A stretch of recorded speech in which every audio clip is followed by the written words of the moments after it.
Victim Services Niagara will be celebrating its 15th year of service this year, and it's a wonderful opportunity to reflect back on the evolution of the organization and the strong foundation that we have built.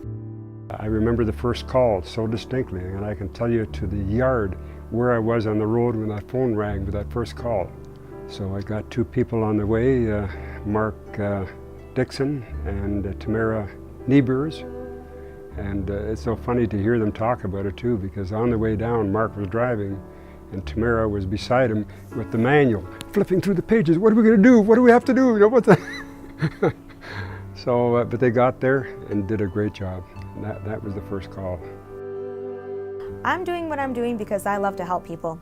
I always have. I do a lot of other volunteer work aside from victim services, and to me, to be able to make a difference in somebody else's life, like I say, that positive difference, it means the world to me.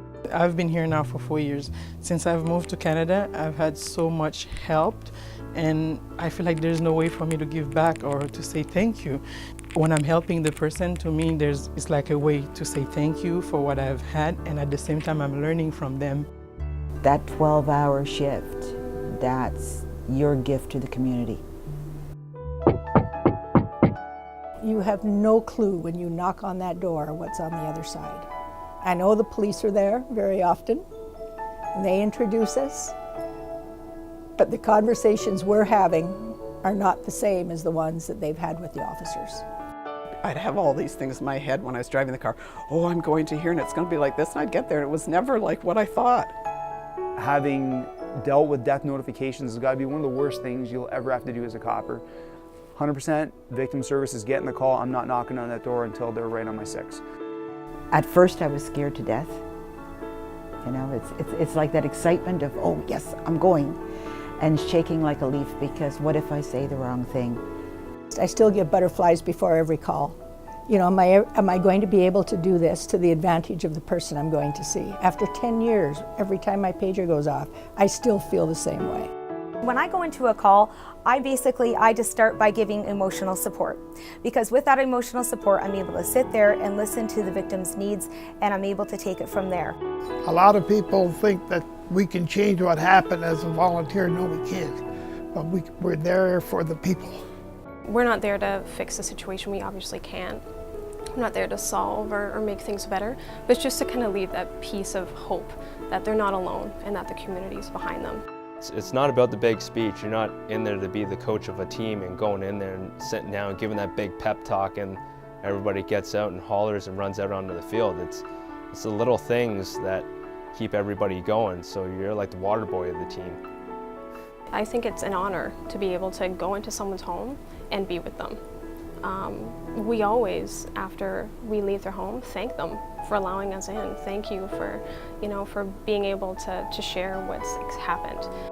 As volunteers, we never hear the outcomes of where we've been. At first it was something I thought, oh, I wonder whatever happened with, but I've learned over the years to just let that go. The debriefing really helps to insulate yourself in a certain sense as well, because you're able to talk about that situation because it is confidential, so you're able to talk about it with your partner and be able to get stuff off your chest, like how do you feel about the situation. Sometimes could spend half an hour debriefing with your partner to make sure, are you okay?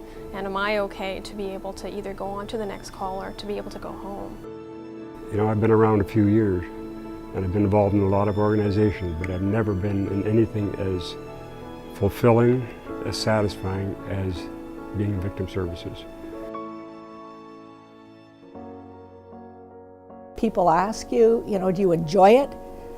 No, I don't enjoy seeing people on the worst day of their life.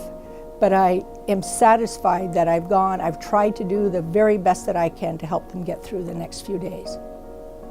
I've had people ask me, you've done this for 12 years, you must be pretty well hardened and you can just about walk into anything and walk away. No, it's okay to break my heart. It's okay to walk away and cry my eyes out. But I have the techniques and the skills and the support and the people to heal. You know, it really makes you realize really how short life can actually be. And really, it helps you to also look at the fact that, you know, maybe the little things in life aren't such a big deal as what you think they are. And it really makes you just appreciate everything in general, your life, your family, people around you, and maybe even your own problems, how they're not such a big deal after all. I've had the opportunity to work with just some incredibly amazing people, and we meet the most amazing people on the worst day of their life. I just wanted to thank all the volunteers I've been with over the last 15 years for being, and my team leaders for being part of this experience with me. Our hope for the future is that we continue to have a solid base of volunteers, because they're really critical for us to be able to deliver our mandate and mission as an organization, and that we continue to strengthen our partnerships with Niagara Regional Police Services, and they are a really key partner with our organization and many other service organizations that we partner with on an ongoing basis. And we anticipate that there will be many future successes and opportunities for this organization to be a real leader in the area of victim services in Niagara.